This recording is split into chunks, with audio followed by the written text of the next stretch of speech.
Welcome back to Zoom Out, Zoom In, and Spare Your Ingenuity.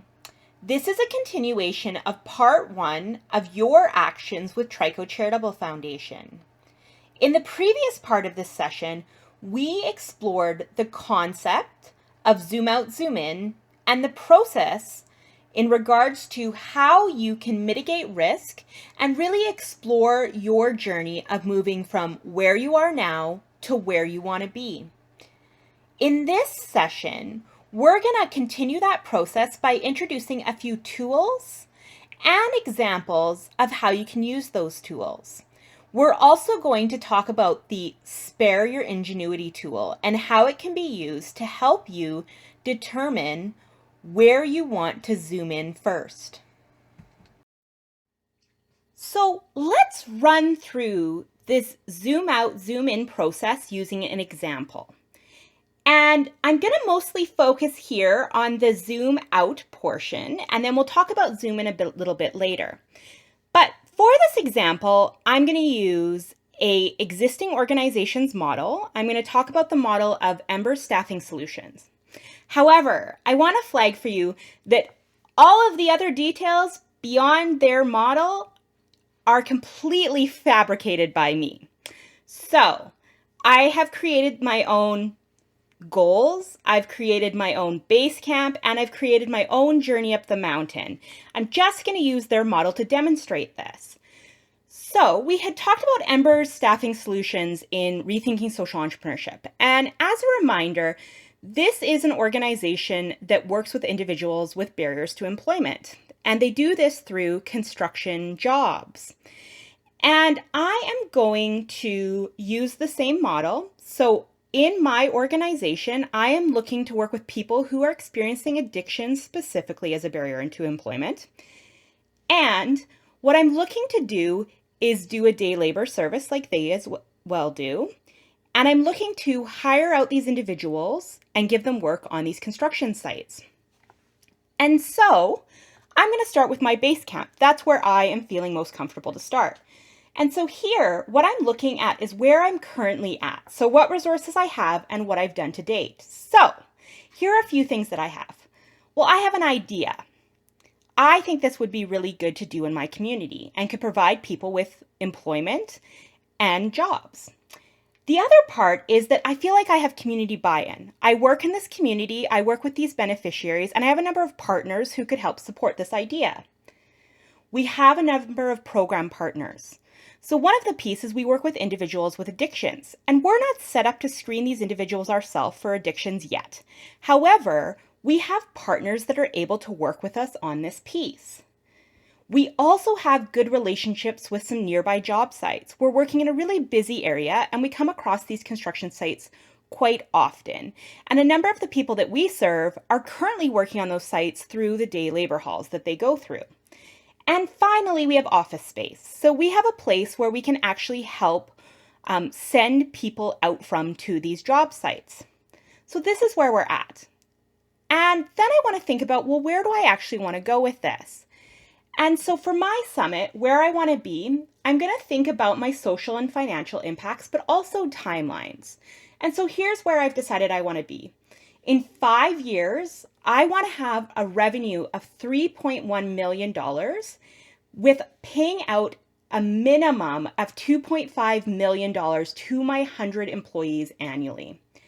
And the goal with this is to have 100 employees on the rotation, and they'll work an average of 24 hours per week and earn around $25,000 annually. And this is my goal. This is what I would like to see. And there's a few reasons why I would like to see this. One is that I would like to make some revenue above and beyond the costs of running this program. The other piece is that around that $25,000 mark, I'm actually getting to the low income cutoff. And the last piece is I'm aiming towards 24 hours per week because I am working with people who have barriers to employment and are struggling with addictions. And so I think that's a reasonable amount for these individuals to work per week. But this is all in theory right now. This is what I would like to see, and we'll see how it plays out. And so if I start thinking about, well, what does that journey up the mountain from where I'm at to where I want to look like, I can start looking at maybe some of those key decision points and key milestones on that journey. So right now, based on what I have, I'm feeling like I could actually send out about 10 workers a day. I could work out of my current office and my current staff could help support this. And I do have some contracts in place. So as I said, I have a good relationship with some nearby job sites, and they've identified that they'll actually work with me and supply some jobs to these individuals.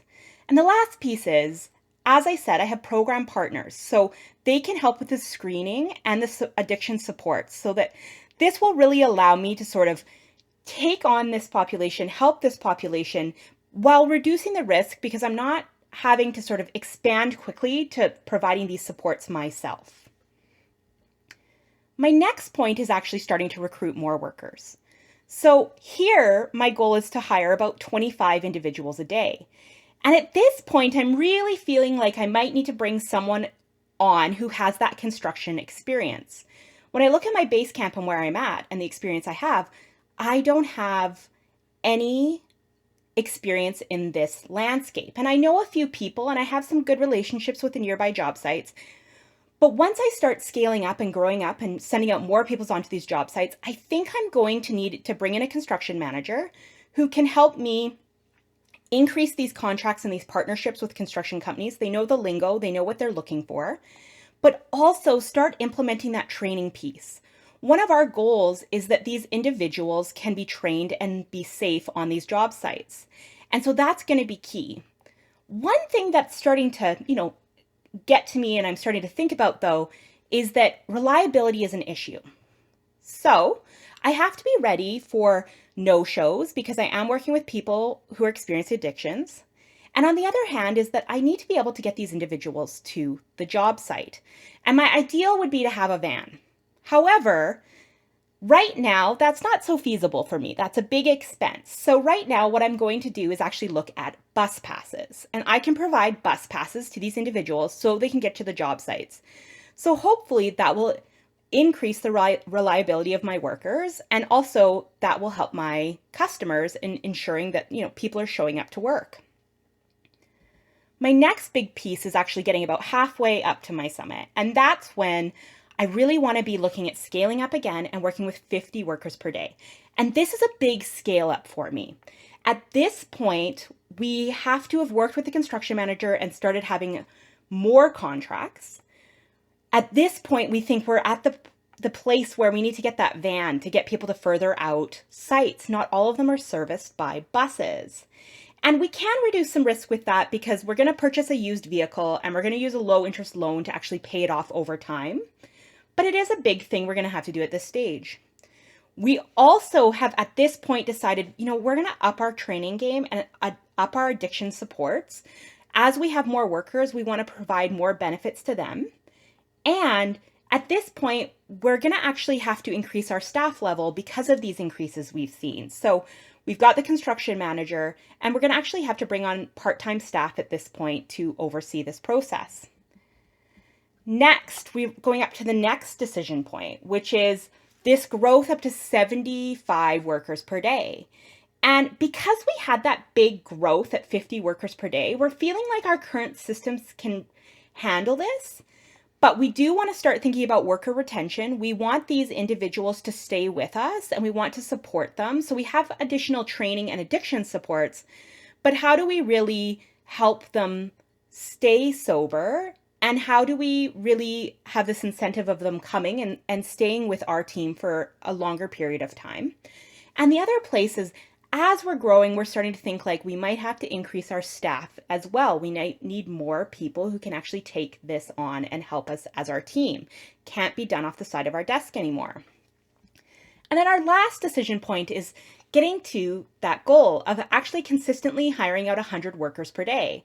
And then you can actually look that, we have a goal beyond what we've provided to this point.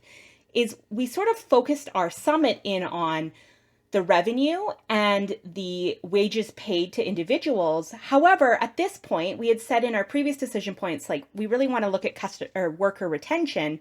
So our next goal is actually to increase the benefits to our workers, and actually have healthcare coverage and dental care for these individuals. So as you can see, this mountain journey, going from our base camp, where we're at, to where we want to be, it's going to have a number of places in which you might have to make a decision. You might have to decide which way you're going to grow. You might have to decide which route do you want to take. And so this is a way for you to start thinking through, what are these key stages and what are these key decision points along my journey that flag for me that momentum up the mountain. And they're places where you can really gut check, am I moving in the direction that I thought I would be going in? And so this is just an example of how you can go through the zoom out process. And we did create a worksheet for this. So attached below is the actual worksheet that you can use if you wanted to map out your own zoom out process. And here, what you actually can do is you can fill out your base camp and your summit. And as we said in the earlier materials, it's really up to you to decide which one you want to lead off with. And then, as you can see on your right-hand side, once you've filled these out, you can actually start mapping out those decision points. And you can fill in these orange boxes, and you may not use all of them, or you might need more, which you can copy them. And you can pull them onto the mountain and start ordering them up that journey. And one of the things I want to note is that you can actually start flagging some maybe concerns you have, signs of momentum, things you're excited about, and also start thinking about how do you de-risk some of those steps. So you had heard me talk about, at stage 1, we weren't ready to do the addiction support ourselves. So we were able to sort of eliminate that cost and that risk by working with community partners. And so this is a process an organization can go through as they're looking at how they're going to move from where they are now to where they want to be. And it really does start outlining some key assumptions and some key decision points that you might need to dig into deeper sooner rather than later. At this point, you might be asking yourself, I know where I'm headed, and I know where I am now, and I know this journey that I'd like to take up the mountain, and I know that there's a number of decision points and things that I might need to dig deeper into as I start looking at this journey. But what do I need to focus on first? Where do I dig deeper into first? And this relates to the zoom in process. As you are moving now from that zoom out full mountain view, and we had talked about the process of zooming in and understanding more in depthly some of those decision points. Well, Spare Your Ingenuity is actually going to help you determine which one of those decision points makes sense for you to start diving into first, or in what sequence makes the most sense for you. So at the core of this is you don't want to spend a bunch of time on decision points that are low risk and that you can handle. Instead, you want to spend your time on these big, hairy decisions that you need to make and that are going to have real implications on the success of your venture. If I get this wrong, it will kill my venture. If I get this wrong, it's a huge sign of momentum. Or if I get this right, it's a huge sign of momentum. And so some of them also you're going to need to figure out sooner rather than later because you don't want to waste resources on them. And a number of factors are going to go into you making the decision of which decision point do I actually zoom in on and start trying to figure out first. One, it has to do with the resources you have. It has to do with how you feel about the decision points. Which one are you really thinking gut-wise I need to tackle first? The other thing is thinking, does my venture live or die by getting this right? If I get it wrong, does it just completely shut me down? Because if that's the case, you should probably figure it out sooner rather than later. Is it time sensitive? Is there a reason why I need to do it at a specific time or as quickly as possible? And the last one is, do these steps rely on the others? So you might not start at step number 1, at camp number 1, the first green box you're seeing, because if you get step number 3 wrong, none of the other steps are going to matter. You've just kind of worked your way into nothing. And all of those pieces are going to go into deciding how do you move forward. This is our Spare Your Ingenuity tool. And here, the goal is to help you not become overwhelmed. You don't want your brain to get overloaded with all of those decision points that you have mapped out in the zoom out process.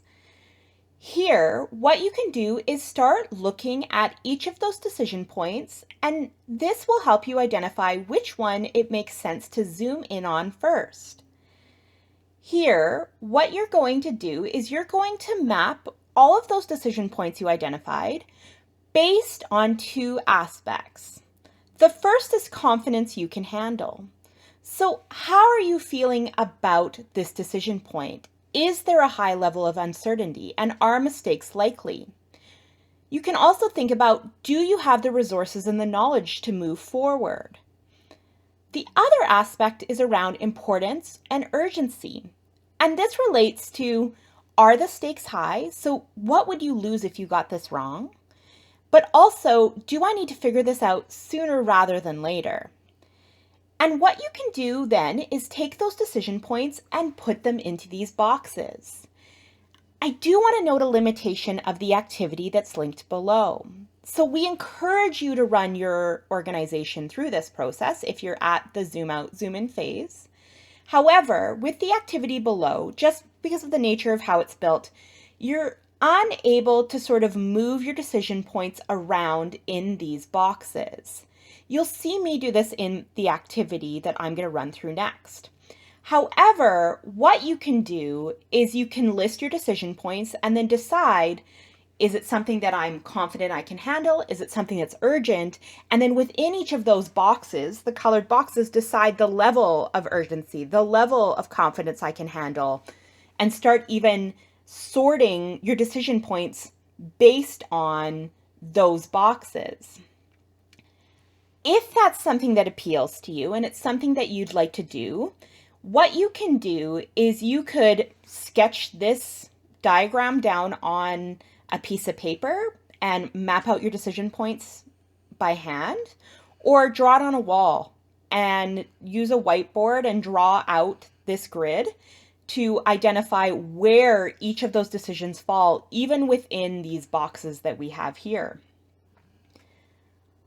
What I also want to note about this process is that there's a few things to keep in mind. So you need to start thinking about, if something is mapped as low importance or something that I'm very confident I can handle, when is it worth spending your time worrying about? We also find that organizations are usually most concerned about key decision points that are of high importance and urgency, but you have low confidence that you can handle. And the other piece you want to think through is, are these decision points related to one another? Is there a sequence in which they need to be approached? If I don't get C right, there was no point of me running through A and B, for example. And these are the types of things you can think about as you map these tools out. What the goal here is that by going through this process, you'll be able to identify where you want to zoom in, what your next step is, and what decision point you think you need to figure out first. And here, it's really about you making informed choices and reducing risk. And that's always something that you're going to have to navigate as you start moving forward on your social enterprise journey. So let's go back to the hypothetical example we were talking about with our construction company, our social enterprise that provides employment to individuals experiencing addictions on construction sites. And so if you recall, we had done the zoom out process, and there's a number of key decision points that we could zoom into and we could pay a little bit more attention to. And the thing I want to note about this is zoom in is a really powerful tool because you can do it at different levels. So you could zoom in at a whole decision point and you might say, you know what, I want to look at that fourth step. I want to look at that once I'm at 75 workers per day, what is it going to take to do that? And on the other side is that you could actually zoom into one specific activity within that. So you could say, you know what, I really want to focus in on the purchase of this van. I want to figure out how I'm going to get this van and what it's going to look like over time.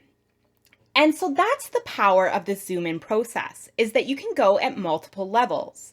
And as I said, you can use the Spare Your Ingenuity tool to help you kind of categorize and figure out where these fall.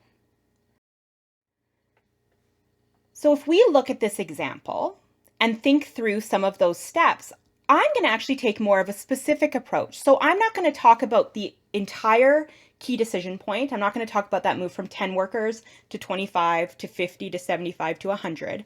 I'm going to talk about specific aspects within those that concern me or that I feel are really important and need to happen at a certain time. So first, I know it's really important to find workers. And I feel like I actually can handle that. I work in this community, I'm well respected in this community, and I feel like there's a need for this. So, you know what? I know it's important, but I'm not too worried about it. I think I've got it covered. In the same place is I know that I want these workers to have addiction supports. And as I said in my zoom out process is I might not be able to provide those supports myself yet, but I do have community partners I can work with. So I think it's important that as I find workers, I need to provide these addiction supports. But I also think I have that handled for at least the time being because I have these community partners I can work with.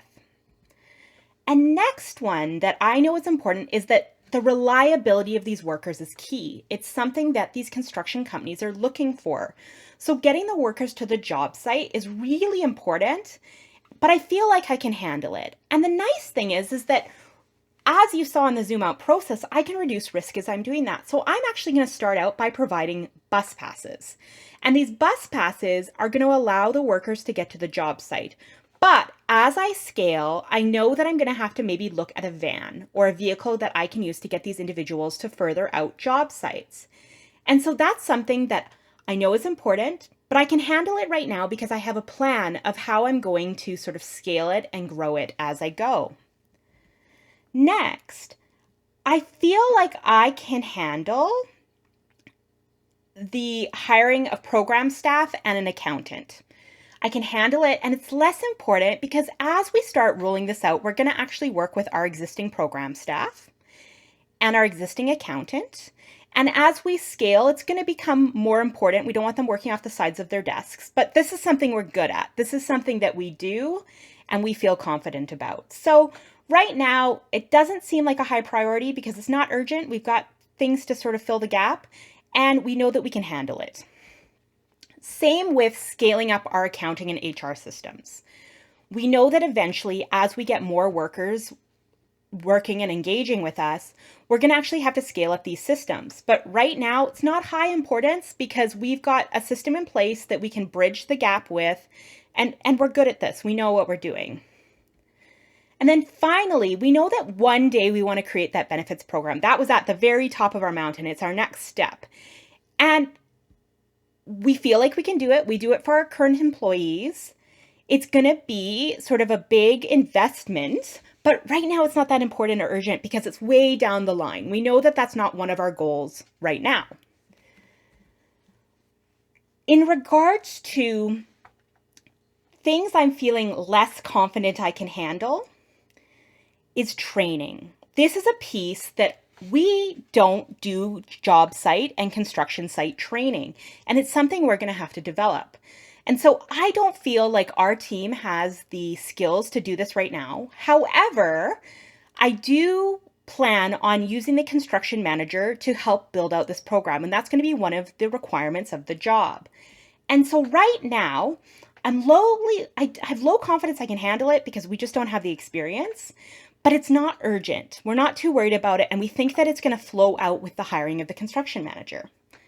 And then at the top, we know that we need to expand the number of construction contracts. We're starting off small. We're starting off with just people that we know locally. However, the more construction contracts we can find, the more customers we can find, the more individuals we can hire out for the day and we can actually help. And so we know that's really key, but it's important and we don't know how to handle it. It's something that we don't have experience working with construction contracts. However, we're going to start small, as we said. We can learn from our early stage partners. And a key piece to this is actually hiring the right construction manager. That's how it falls.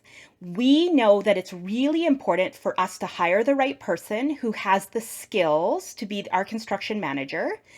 And in regards to how we feel about it, we're unsure. We don't have experience in this space. So we need to figure out who and what type of construction manager we need to hire. And from that hiring, and hopefully we get the right person, then we'll actually be able to expand the number of contracts and we'll actually start being able to talk about the trainings. So for us, if we look at where we really need to focus first and potentially where we're going to zoom in on, it's actually hiring that construction manager, because we aren't sure about what we're looking for, but we also know that getting it right is going to open the doors to other key decision points on our journey. We're going to leave things here today. And today what we did is we spoke about the zoom out, zoom in process and spare your ingenuity, which is really focused on how do you move your idea forward? How do you start moving towards your goal by identifying risks and really figuring things out sooner rather than later? The goal here is to determine how deep you want to zoom in, how much planning you want to do, and how you can reduce risk before you're on the mountain. You want to avoid the paralysis of analysis, but you also want to be able to make informed choices and reduce risk. And you're always going to have to navigate that tension. We went through, as I said, the zoom out, zoom in tools and the spare your ingenuity tools, which are linked below. And we encourage you to run your organization through those. You might be asking yourself, well, you've now told me that we should zoom in on maybe some of our decision points and learn more about those ones that we're concerned about. But how do we do that? In the next 2 sessions, we're going to actually talk through a few tools that you can use in that zoom in process. Tools that can help you identify what your assumptions are, learn more about those key decision points, and also reduce risk along the way. So join us for the next sessions, and I hope you have a great day. Thank you.